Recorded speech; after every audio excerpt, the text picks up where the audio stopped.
What is the full board? Can you tell me what's the full board? Yeah, so just the end board part. Yeah, so just the end board. We want to see, once again, close to as many copies of one of everything.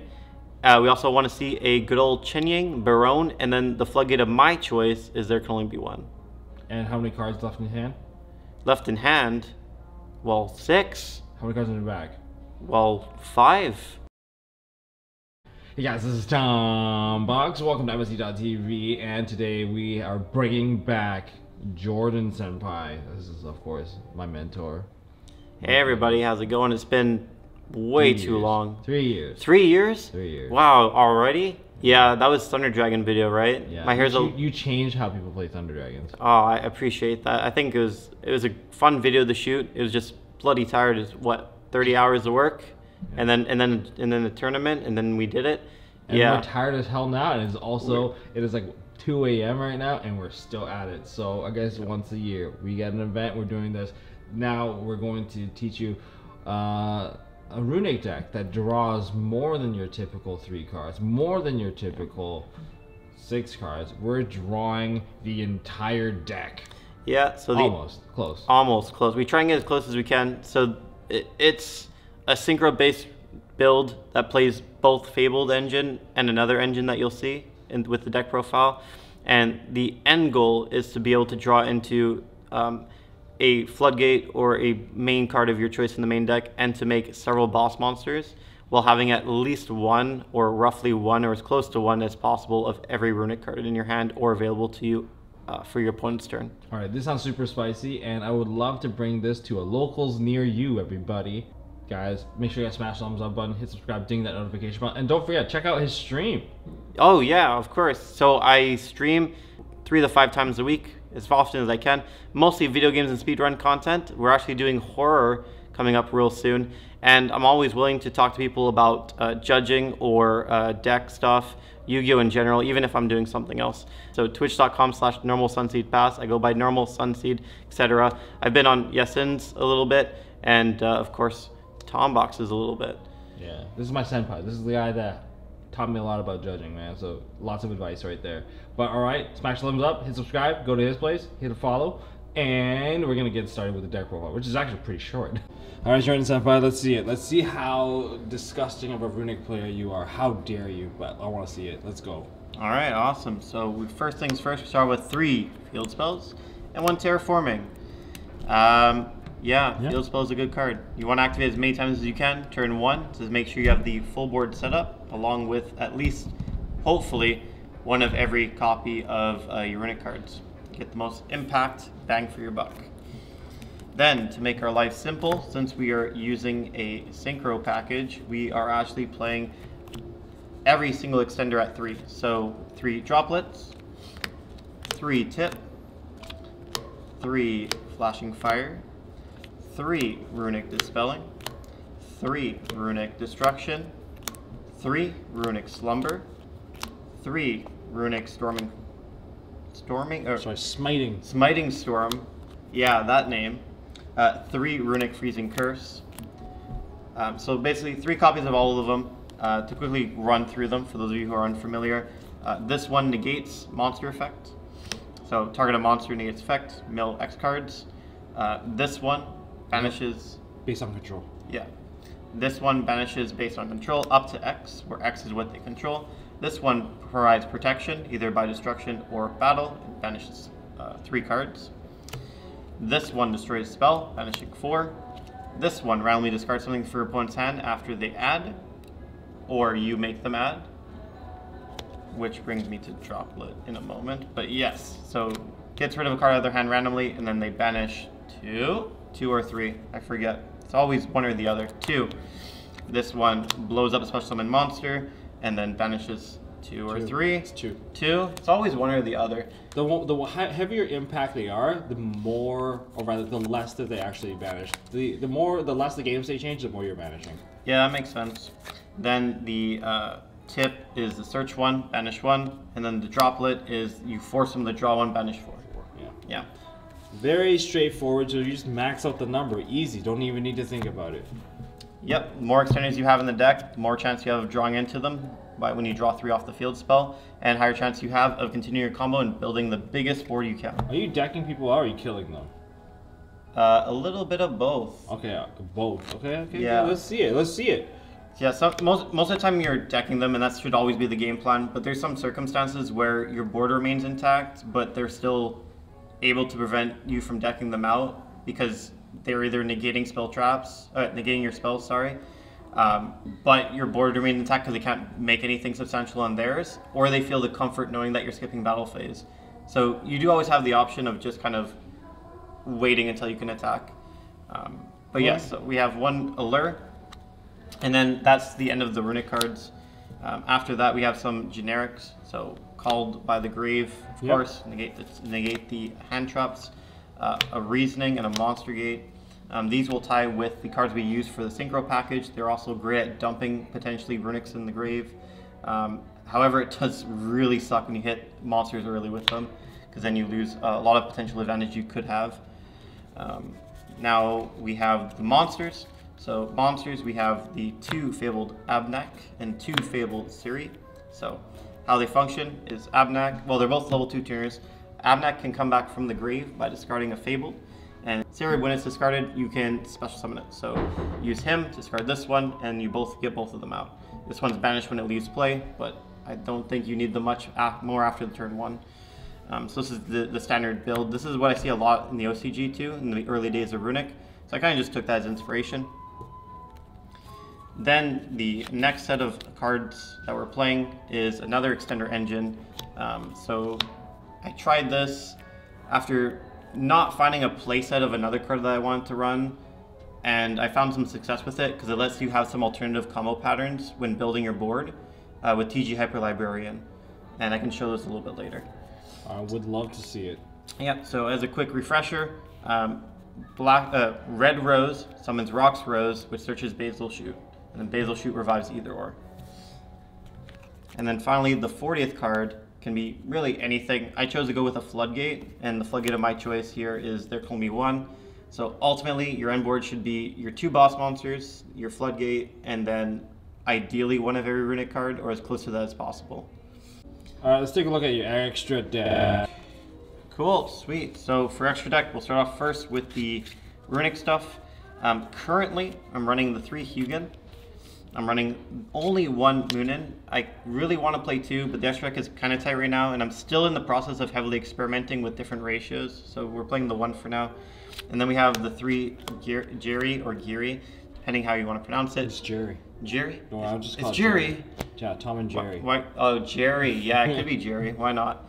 So Jerry is awesome because he helps you. 1, he's a 4, which goes good with the synchros that you'll see. And 2, he gives you back your field spell, which lets you activate and resolve field spell a hell of a lot. So there's been games where I've activated and resolved field spell like 4 to 6 times, pretty convincingly.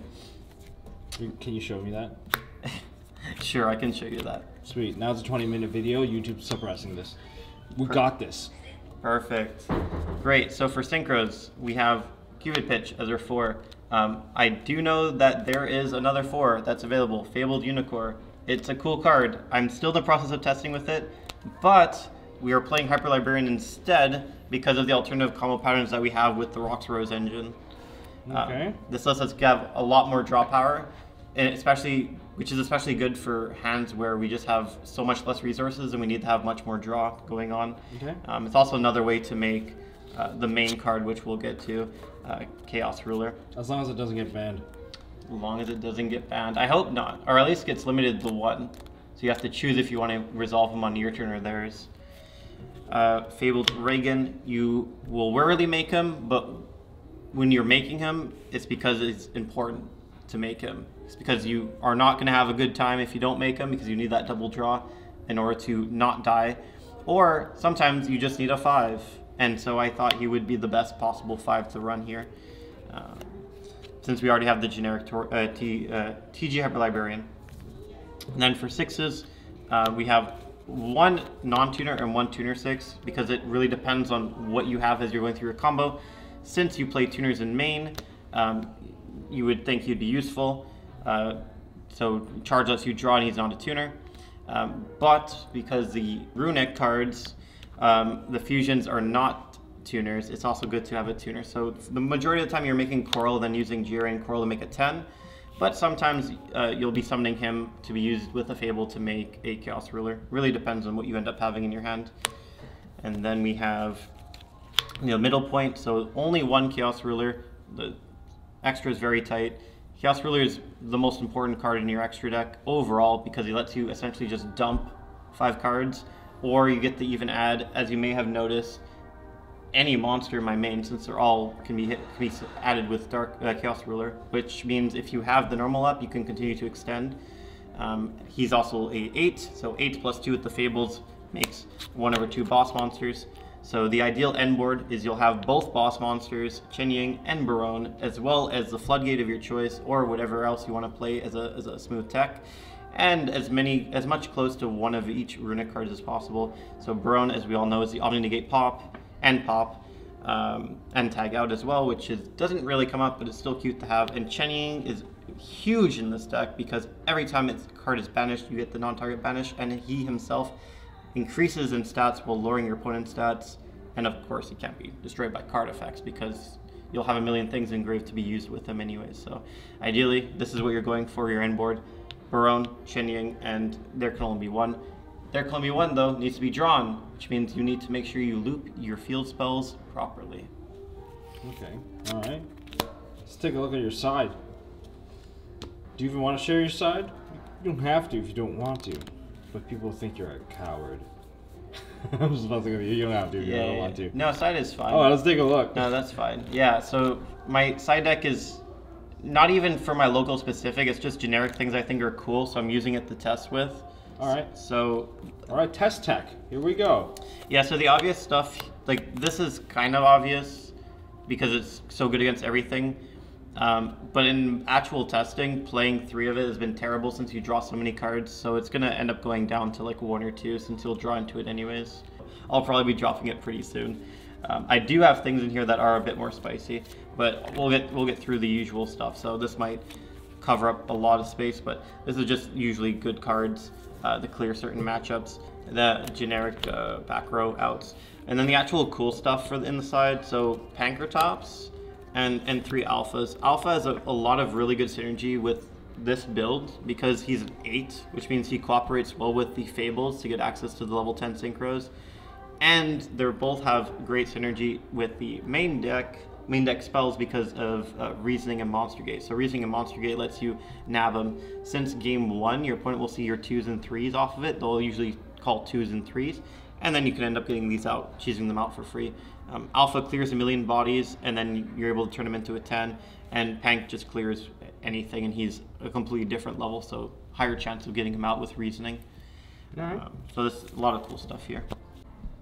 All right, how did you turn Runick into a combo deck? Let's see it. Cool. Well, you shuffled the deck, so let's go. Let's see what we get. Okay, is that sure. good? Yeah, we'll see if we get like the spells. You would think playing 3 of each spell we'd get the spells. Okay, this could be a disaster.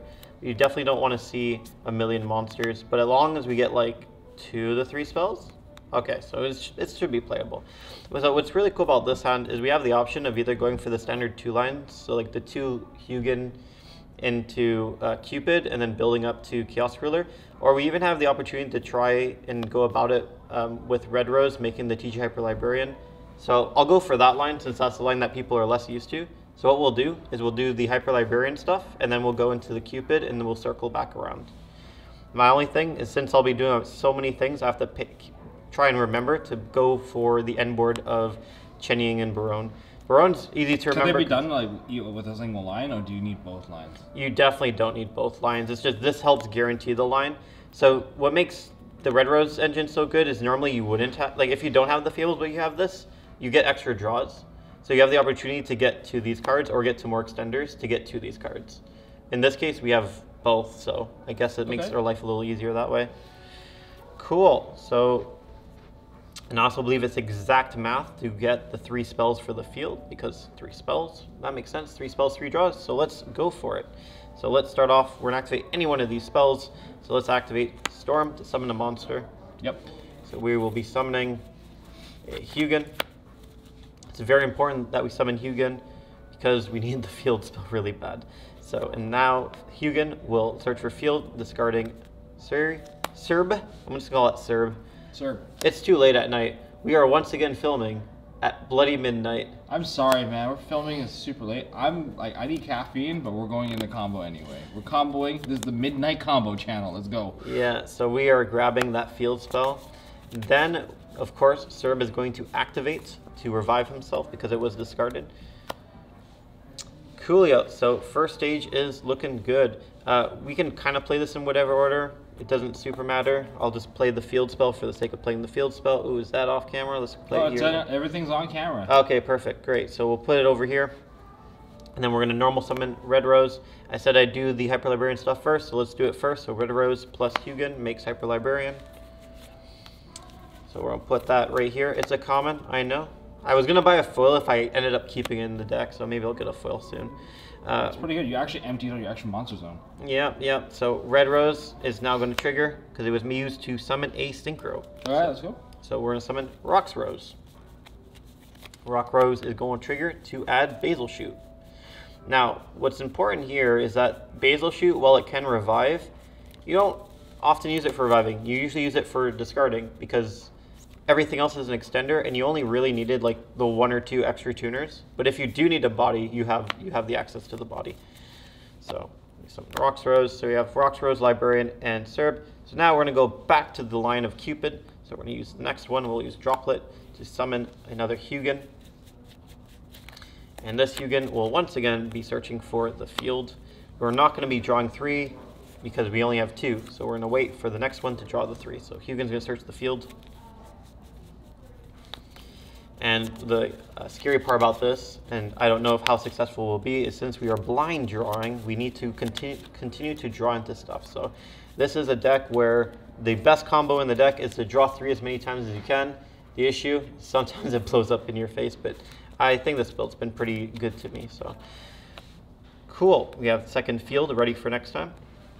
Now, we want to get our last monster off with this, but we have to clear it. So let's clear it. Let's make that Cupid. So we'll use 2 and 2 for 4.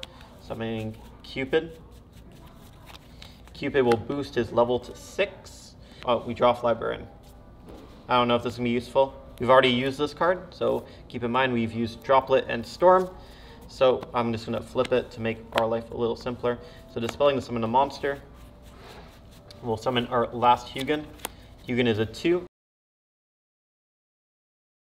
I'll take the penalty. Field will trigger. We'll target 1, 2, 3. So we'll go on the bottom. The drawn is this one, so we'll keep it on top. We'll shuffle the other one. Tom is shaking his head at me, as he should. I have no idea what's going on. There's so many things going on. Really? That's pretty straightforward.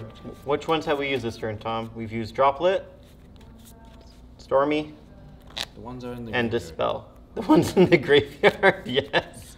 That is correct. We have used the ones in the graveyard. Well, except for, of course, where's the fire one? Well, we haven't used Slumber. I thought we had a fire engrave. There we go. So we'll put the 3 on the bottom. This thing was a drawn, so we'll put this on top. So we'll draw 3, 1, 2, 3, then the 1 for Librarian, and then the 1 for the Cupid pitch. So there we go. Our hand is looking a little more meaty this time. Sorry about that, folks. Hey, look, Abnak. And now at this point, you're kind of at that stage where you want to be looping Fountain.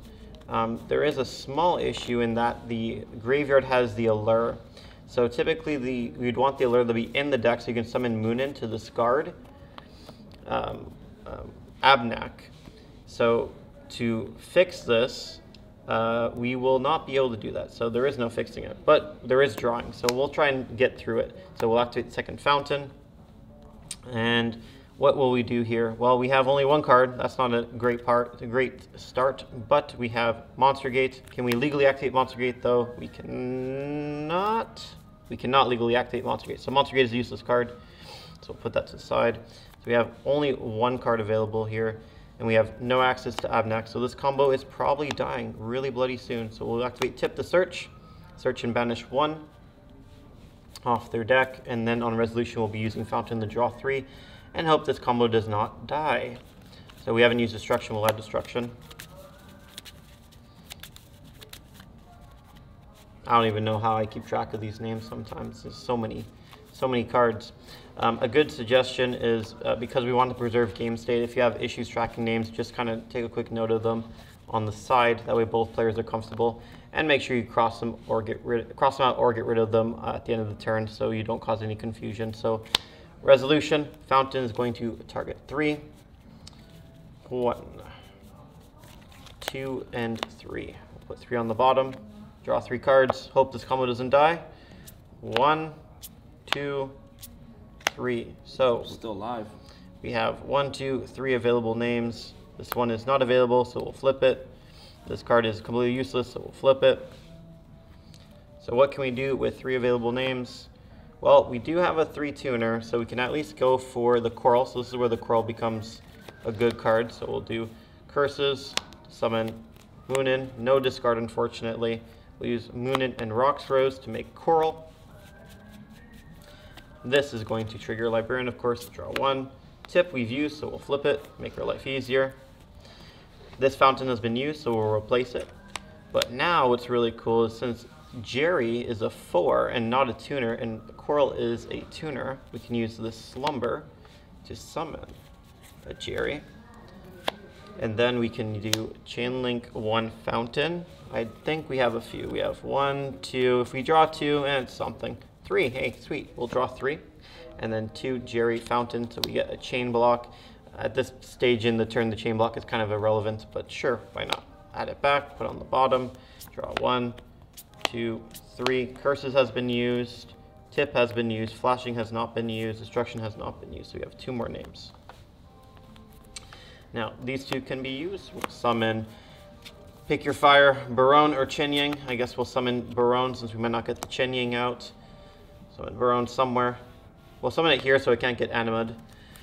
Since we summon, we'll have the draw. Draw, we have used curses this turn. Draw, we have used a spelling this turn. So we're going to put that over there. All right, so we have 2 more names and 1 more field spell up. We do not have any names engraved. So at this stage, the turn is looking a little dire. But we do have some cards in hand, so at least there's that. We have Jerry's available, but you don't really want to clog the zones with Jerry. You also notice that the extra deck is very empty. Once again, the purpose of this build is to make as close to the board as possible with access to at least 1 of every spell. If we flip these back over on their turn, we are going to have access, if we end our turn right now, to a Spell's Trap Destruction, to a Small Special Summon Monster Destruction, to a Monster Negate, to a Search Anything Else that you're missing, to a Draw 1 Banish 4, to a randomly discard 1 if there's 1 been drawn or added, and then banish 2, which means that these combo together, and an extra 1 of each for the next turn. So we already have 6 of the, what is there? I think there's 7 quick play spells off the top of my head, with the access to get the 7th. So we are effectively passing at this stage, since we cannot get the Abnax in the graveyard to summon and make Chen-Ying, and we did not draw there can only be 1, the Floodgate in this case, since we can't loop the fountain a bit more, with a Barone and 1 of every Runick card. But since we're going to be drawing 3 on their turn, we could potentially draw into it for our next turn. So at this stage, this is where the combo dies. On end phase, before end phase rather, we should set a few. Since this is completely useless, we can keep it. Since we definitely want 1 of these in graveyard, we can keep it. So these would be our discard targets. So if we want 2 discard targets, or even 3 discard targets, we want to make sure we have the appropriate number in hand. So to have 2 discard targets, you need to have 8 cards in hand. So how many do we have in hand? 1, 2, 3, 4, 5, 6, 7, 8, 9, 10, 11, 12, 13 cards in hand. That's a lot. I don't feel like setting 5. We could set 5 though. Let's try instead going for 3 targets. We're going to set curses, keep 1 in hand. We're going to set fire, set destruction, we'll set a tip, so that's 4. These are our usual suspects. Did I overset? Maybe I did. Let's see here. It's 1, 2, 3, 4, 5, 6, 7, 8, 9. Nope, I did not overset. So at the end of the turn, we are going to the end phase now, discarding 2 Abnax and a Gate. Nice. Your turn, sir. Draw. Wow, that's a lot of cards. How many cards do you have? So in total on the board, I have 1, 2, 3, 4, 5, 6, 7, 8, and 6 cards in hand. That's broken. Yeah, we still have cards in deck. Another important thing to remember about this whole thing, about the whole deck in general, is to mill out, you need between 2 and 4 turns, depending on what you're playing against and how you're managing your resources. That means that you want to go low in your deck, but no lower than those. So generally, rule of thumb is I like to keep around between 5 and 8, just in case something happens. I have lost games where I milled down to 3, had enough to mill out in 4, and couldn't get there because I had 3 cards in deck. Keep in mind with rulings with Fountain, you cannot put 3 cards if you have 2 cards in deck. You can only put 2 because you have to put the same amount that you have in deck, since that's how it's been ruled with previous examples. Okay. Like Pot of Avarice, for example. Damn, what an elaborate setup! But it's a really smart way it was a very smart way to use the fusions as your anchor to perform your synchros. Yeah, I think we're seeing more and more people kind of get some use out of it. So like OCG had the Fabled stuff. There's also Sprite is using Hugin now, and other decks are using at least Hugin to protect stuff like Mystic Mine. So I think RUNICK as an engine is fantastic, and the deck is certainly consistent enough to have a winning strategy. This is why I decided to focus on the milling aspect of it, because then even if you have like the big monster board, it doesn't change your game plan whether or not you're milling. But what it does change is if you have a big monster board, you still have the opportunity to potentially kill them if you have to through battle. Just kind of like wait forever and don't play cards. So you can reach board states where they have like nothing in their deck. And so let's say you calculated wrong. So they all have to banish exact amounts except for Storm. So if you calculate wrong and they have, let's say, 3 cards or 2 cards in deck and you don't have access because you misplayed, that's where you can just kind of like pass. And the fact that you can make such a big board minimizes the chances of them doing anything, since you have no cards available. So they'll pass, and then you'll be able to actually attack. So everything on the end board, everything related to the end board, all has large attack. So he's going to be massive. This thing is huge. This thing is big, and it can revive from grave because Fableds are light, and some of the Runicks are dark. So you have light and dark Runicks. Librarian is also 24, so that's kind of cute. But so you do have the opportunity to kill multiple ways. Just the milling out method is safer in some matchups, and it makes the deck more consistent since you can play 3 copies of everything. Okay. Damn. Very elaborate.